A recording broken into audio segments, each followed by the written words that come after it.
అధ్యక్ష, మొన్న మీ అనుమతితో మొన్న గౌరవ ముఖ్యమంత్రి గారు అదేవిధంగా గౌరవ ఇరిగేషన్ మంత్రి గారు ఈరోజు గౌరవ శాసనసభ్యులని శాసన మండలి సభ్యులని అందరినీ కూడా కాళేశ్వరం ప్రాజెక్టులో మేడిగడ్డ బ్యారేజ్ సందర్శించటానికి రావాలని ఈ సభాముఖంగా వారు కోరటం జరిగింది. అధ్యక్ష, మనందరికీ తెలుసు, ఈరోజు రాష్ట్ర ప్రజలందరికీ తెలుసు, నేను గౌరవ సభ్యులందరినీ కూడా కోరుతా ఉన్నాం, తప్పకుండా మీరందరూ రావాలని. ఎందుకంటే మనం చూసాం మొన్న బ్యారేజ్ నిర్మాణం, ఆ నిర్మాణంలో ఉన్న లోపాలు, ఆ లోపాలకు సంబంధించిన అనేక అంశాల విషయంలో మా ప్రభుత్వం రాగానే గౌరవ ముఖ్యమంత్రి రేవంత్ రెడ్డి గారు అదేవిధంగా ఇరిగేషన్ మంత్రి గారు పూర్తి స్థాయిలో సమీక్షించి గత నెల ఇరిగేషన్ మంత్రి ఉత్తమ్ కుమార్ రెడ్డి గారు కూడా మేము ఇతర సహచర మంత్రివర్గ సోదరులందరం కూడా పోయి వాస్తవ విషయాలు ఆనాడు ఆ ప్రభుత్వంలో పనిచేసిన అధికారులతో పోయి నివేదికలు తీసుకొచ్చి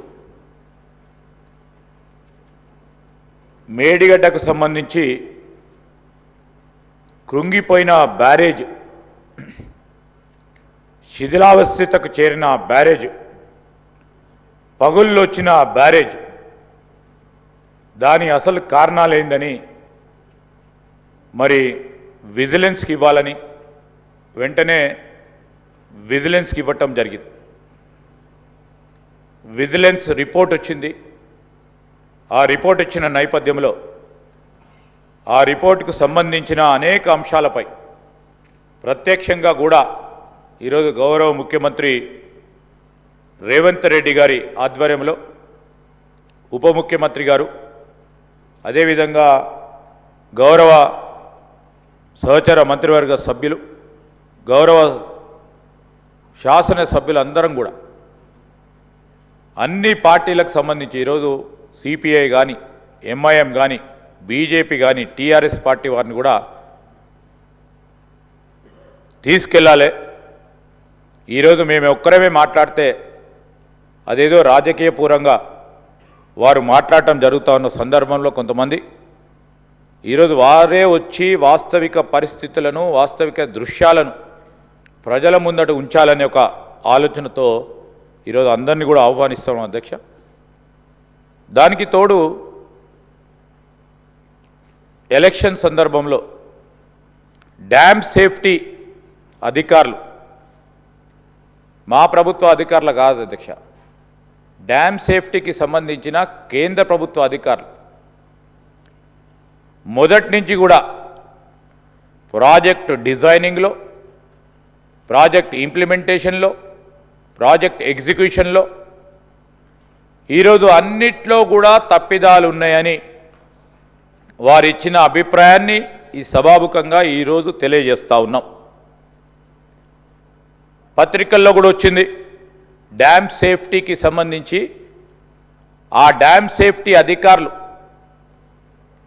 ఈరోజు ఈ పగుళ్ళకి, ఈ కుంగిపోవటానికి ఎప్పుడు లేని విధంగా యావత్ భారతదేశంలో ఎన్ని బ్యారేజీలు నిర్మాణం చేసినా, ప్రత్యేకించి మా కాంగ్రెస్ పార్టీ ప్రభుత్వంలో పెద్ద పెద్ద బ్యారేజీలు కానీ డ్యాములు కట్టి ఈరోజు 40-50 సంవత్సరాలు గడిచినప్పటికీ ఒక్క డ్యామ్ పరంగా కూడా చిన్న పగుళ్ళు వచ్చినాయనో లేక ఈరోజు కుంగిపోయిందనో ఎప్పుడు కాలేదు అధ్యక్ష. ఈరోజు ఈ విధంగా జరిగిందంటే రాష్ట్ర ప్రజలకు సంబంధించిన సంపద ఏ విధంగా వృధా కావటం జరిగింది. ఆనాడున్న ప్రభుత్వం తీసుకున్న అనాలోచితమైన నిర్ణయాల వల్ల ఇష్టారాజ్యంగా అడ్డగోలుగా ఈరోజు అడ్డగోలుగా నిర్మాణం జరిగింది కనుక పూర్తి స్థాయిలో అవినీతి జరిగిందని, ఆ అవినీతి వలన రాష్ట్ర ప్రజలకు సంబంధించిన ఖజానాకు సంబంధించిన డబ్బు ఏ విధంగా దుర్వినియోగమైందని విజిలెన్స్ రిపోర్ట్ ఇచ్చిన మాట వాస్తవాన్ని వారి దృష్టికి తీసుకెళ్తున్నాం అధ్యక్ష. వారి దృష్టికి తీసుకెళ్తా ఉన్నాం అధ్యక్ష. మేం చెప్పింది కాదు. ఈరోజు మా ప్రభుత్వం చెప్తే ఒక రీతిగా ఉంటుంది, మేమేం చెప్పలేదు అధ్యక్ష. ఒక పరంగా డ్యామ్ సేఫ్టీ అధికారులు, ఇంకో పరంగా అధికారుల పరంగానే విజిలెన్స్ రిపోర్టుకు సంబంధించి తీసుకున్న నిర్ణయం ప్రకారం ఈరోజు వాళ్ళే వాస్తవాలను చూడడానికి రమ్మంటున్నాం అధ్యక్ష. ఈరోజు వాస్తవాలను వారు స్వయాన వారి కళ్ళతో చూడాలని వారిని కోరుతా ఉన్నాం అధ్యక్ష. ఈరోజు మేము వారిని కూడా కోరేది ఒకటే. ఈరోజు నా నియోజకవర్గానికి సంబంధించిన 3 బ్యారేజీలు కట్టిన అధ్యక్ష. ఒక్క నిమిషం శ్రీధర్ బాబు గారు, ఒక్క నిమిషం. హరీష్ రావు గారు ఎల్ఏ మినిస్టర్గా మీకు అనుభవం ఉన్నది. మీరు ఎల్ఏ మినిస్టర్గా ఈ సభల సీనియర్ సభ్యులు నిన్న 40 నిమిషాల టైంకు 1.5 అవర్ మీరు మాట్లాడినరు. మీరు కూడా రాజకీయ స్పీచ్లు ఇచ్చిండ్రు. మీరు ఈ విధంగా అడ్డుకోవడము సమంజసం కాదు. సభ మర్యాదలను కాపాడండి. శ్రీహరి గారు మీరు కూడా సభ మర్యాదలను కాపాడండి. ఎల్ఏ మినిస్టర్ గారు సార్ మేమేం మిమ్మల్ని అంటలేము సార్. అధికారులు ఇచ్చిన రిపోర్టు ముందు పెడతా ఉన్నాం. ఎందుకు ఉలికి పడతా ఉన్నారు సార్? ఎందుకు ఉలికి పడతా ఉన్నారు? డ్యామ్ సేఫ్టీ అధికారి సార్, సభాపతి గారి అనుమతితో మాట్లాడటం జరుగుతూ ఉంది. గౌరవనీయులు హరీష్ రావు గారు కానీ, గౌరవనీయులు ప్రశాంత్ రెడ్డి గారు కానీ, గౌరవనీయులు శ్రీహరి గారికి సభాపతికి సంబంధించిన సర్వ అధికారాల గురించి వారికి తెలుసు. వారికి స్పీకర్ గారికి ఏం అధికారం ఉంటుంది, సభాపరంగా ఏ విధమైన నిర్ణయాలు తీసుకుంటారు సార్. నేనేమంటున్నా సార్, ఈరోజు మేము ఎందుకు పోతున్నామో చెప్పాల్సిన అవసరం ఉంటుంది కదా. మిమ్మల్ని ఎందుకు రమ్మంటారో చెప్పాల్సి ఉంటుంది కదా సార్. ఈరోజు నేను మిమ్మల్ని కోరేది ఒకటే అధ్యక్ష. నేను ప్రత్యేకంగా నా ప్రాంతానికి సంబంధించిన 3 బ్యారేజీల నిర్మాణం జరిగినాయి అధ్యక్ష.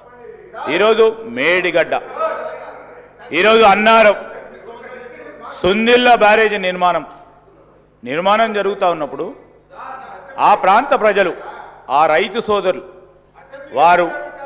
వారికి సంబంధించిన భూములు కోల్పోయి, ఇల్లు కోల్పోయి, పూర్తి స్థాయిలో నష్టం జరిగి రాష్ట్ర ప్రయోజనాల గురించి వారు త్యాగం చేసిన ఆ త్యాగానికి ఫలితం లేకుండా పోయిందని మా ప్రాంత రైతుల ఆవేదన అధ్యక్ష. కూర్చోండి. ఆవేదనతో పాటు ఆ ప్రాంత రైతులకు సంబంధించిన అంశాలను కూడా ఈరోజు రాష్ట్ర ప్రజలకు సంబంధించిన సంపద ఏ విధంగా వృధా అయిందని మీరందరూ కూడా చూడడానికి రమ్మని కోరుతా ఉన్నాం అధ్యక్ష.